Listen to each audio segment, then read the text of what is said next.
Of late, Guwahati has recently seen a surge of infrastructure development, and real estate is emerging sector here in Guwahati, Assam. So, we have with us today Mr. Pranab Kumar Sharma, who is the president of AREIDA, to shed light onto the infrastructure development as well as the real estate sector of Assam. Welcome to Business Notice, Mr. Pranab Kumar Sharma. Well, see, real estate, it is one of the primary sectors in this country. In fact, recently the government of India has acknowledged that it has been pivotal in India's economic growth. There is a 15% growth in the luxury segment as well as in the middle segment. So, Mr. Sharma, as you were speaking of the luxury and affordable housing here, and since there has been a real surge in the economical class of our society as well, so how would you put it, how would you compare both the segments, luxury as well as affordable housing in Assam? See, affordable housing is a necessity. So whoever, see, that is a basic need of mankind, housing. And the largest demand is in that segment. Now, when it comes to mid segment and luxury segment, these are demands which are there because people, with the growth in the economy, with India emerging, with the state emerging growing economically, financial prosperity, people have better affordability today, and therefore it is also growing in the other two segments, which was stagnant, till the other day. Today, that segment is also growing because of the economic progress, because of the growth that we see all around us. Government spending is there; it is going across the board. So people are financially better placed today than they were maybe 20 years back. So, you were in the real estate segment since several years. You are quite experienced in this sector. So, where does this put Assam in economical section? Now, see, the dream of the Honorable Chief Minister, he has in all platforms, he has made his intentions clear. He wants Assam to be amongst the top 5 states in the country. And therefore, numerous initiatives have been taken to ease out the ease of doing business is being promoted in a big way. So Assam is emerging. Assam is emerging as one of the fastest growing states, and the entire industry is working in close tandem with the government to achieve the objectives. So, what are the new initiatives from AREIDA you are planning? See, AREIDA is working. We are the interface between industry and government. Wherever there is a problem area, we are sitting with the government, interacting with the government, and trying to achieve the core objective of the government, that is ease of doing business. Now you see, Ease of Doing Business Act, Assam Ease of Doing Business Act was notified in 2016. Thereafter, the Ministry of Housing and Urban Development notified a single window in 2017. Now what actually happened on the ground is that single window portal did not function till now, but due to relentless pursuit from our side, the software is at its final stage now. So within a week or so, we are positive that it will be operationalized. And once that is done, one of the core difficulties of doing business, which is delay in getting approvals, because approvals are one of the major problem areas for us. It is numerous approvals are required. It gets delayed. People are harassed. So that is a very core problem that needs to be addressed. Can you name few of the streamlined processes under AREIDA that's been taken forward? See, one of the core issues that was afflicting real estate, like I told you, one is the difficulty in getting the approvals. That we have addressed, which should be very soon. It should be sorted out. We are at a very advanced stage. The other thing was, you see, we are now a part of RERA as a SRO. There were difficulties in getting RERA approvals because you have to register your project under RERA. We have worked in close cooperation with the RERA authorities, and today the authorities are in a position to issue the registrations within the 30 days time limit that is required as per law. Even in case of building permissions, there is a time limit set by the regulations. So all this, due to our initiatives, due to our interaction, due to positive response from the government, these approvals are now gradually coming within the statutory time limits. So that is a major achievement. We are addressing disputes of customers. The customers are technically called the LOTs by the AREIDA Act. So when there is a dispute between LOT and a promoter, the first point of contact is the SRO, which is ourselves. And we are trying to amicably resolve the dispute without either of the parties having to run around in courts. So that is yet another major initiative. And wherever there is a problem faced by industry representatives, we are expeditiously taking it up with the authorities.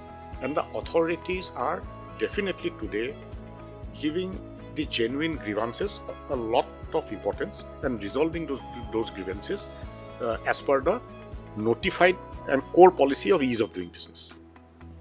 So, what's your say on there's a solar rooftop solar panels and all the buildings, as well as like not just the commercial buildings or the real estate are building off, about the affordable housing also, if you can say.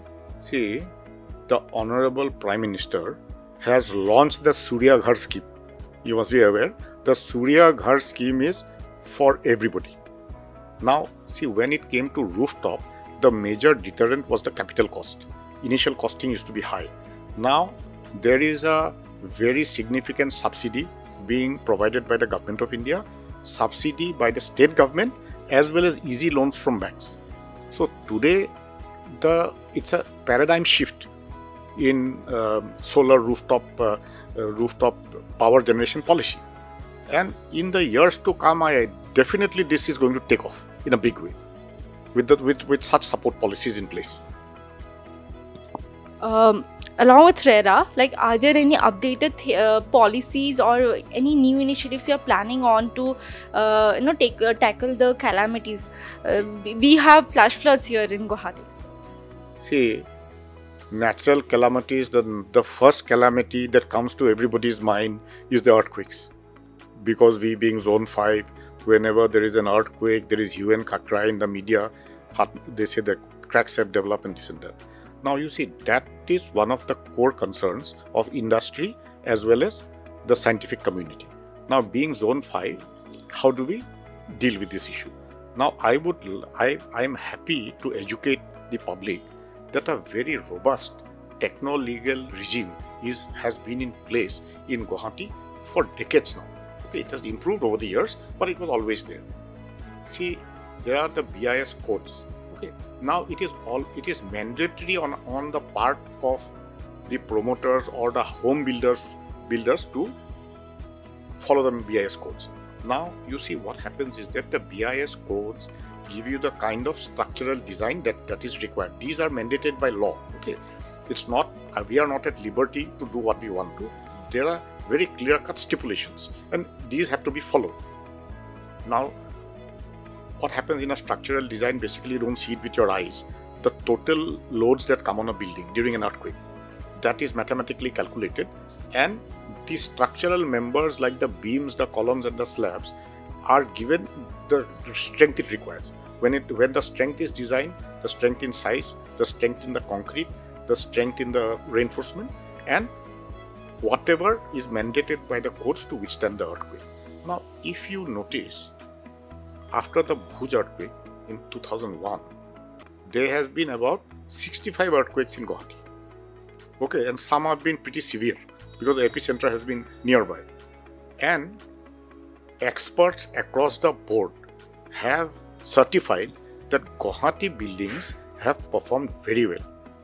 So, in all the recent buildings, you have implemented this rainwater harvesting. It is mandatory by law. So, any figures on that? Do you have that? No, see, now every building has to have it. You cannot have some buildings who have not done it, because if some buildings have not done it, they will be liable to be prosecuted. Every building today has to have a rainwater harvesting structure. Every building which is built has to conform to the BIS earthquake resistant construction codes. So, recently, like we had our union budget here, and there are also, and in last budget also, a lot of focus has been put onto this real estate segment here. What about our state? What's the scenario? We had given a press release on the subject, which is here. Now, what we had said in the press release was that we had welcomed the key allocations that have been made for urban development to the MSME sector and to urban housing, because the union budget earmarked a huge figure of 10 lakh crore for urban housing and targeted at 1 crore beneficiaries. So that's a huge outlay. This is Pradhan Mantri Awas Yojana 2. The first one was from 2014 till 2022, and this is the second phase of the scheme. And this is the biggest and this is the flagship and biggest scheme that has been launched by any government after independence. The Pradhan Mantri Awas Yojana, Housing for All. It has been relaunched in 2024. That's a most welcome development. Then you see, transit-oriented development has been focused. High density along the transit nodes. Peripheral development, as the city grows, the peripheral area development has been emphasized. Urban infrastructure like sewerage, garbage disposal, water supply, huge allocation has been made for that. Then you see, you have the rental segment has also been given given due importance. You see, in urban areas, there is a huge demand for rental housing as well, because not everybody can afford to buy it outright. So affordable rental housing is a policy that has been taken up by the government, and it was taken up in 2021. It has been further reinforced now. We have a very effective Tenancy Act in place in Assam. It was notified in the year 2021. Assam was the first state in the country to notify that act. Now, government has launched a scheme where for industrial workers and commercial workers, you will provide rental housing in PPP mode in partnership with the private sector. So that is there. And then the other important thing in the budget which we welcome is, see, the capital gains tax has been restructured for real estate property transaction that I'm saying, fixed instruments. It has been reduced from 20% to 12%, whereas in case of shares, it has been increased from 12 to 20%. So you see, the impact of this is going to be that the big investors are going to shift their investments from stock exchange to the real estate sector. Since we have seen a surge in the hike in price of the real estate segment, so what impact has? See, this is an area of concern for us. We are in a competitive world, so we would like to keep prices as low as possible, because lower the price, the higher is the sales. However, there are certain factors which are totally beyond our control. So when can we expect our state to be at par with the other industrial states? See, I just told you that reduction of compliance burden is one thing the government is trying to achieve. I've given you the figures of what has already been done in that sector. So far as the Ease of Doing Business Act 2016 is concerned, it started off with just a few services when it was launched. Today, there are about 250 services which are covered under the Ease of Doing Business Act. My segment will also come in within this month. Therefore, with the supportive policies, today you had a major development like a semiconductor coming to Assam. So since it's a growing sector, what's your next move? AREIDA and RERAs, what's the next move we can think of in next 5 years?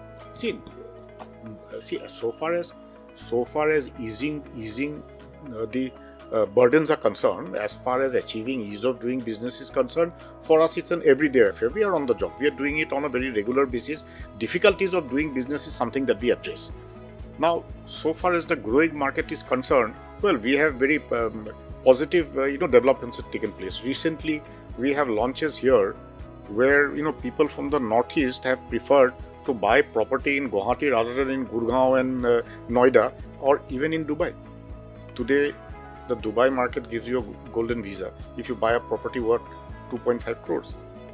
Okay, now it is a very happy development that properties of that price tag are also selling in Guwahati, because See, when that kind of property sells, it gives a huge revenue to the government. It gives a huge, potential to the associated industries. You see, we support 300 allied industries. Okay, the products that go into my product, the real estate product, comes from 300 different industries.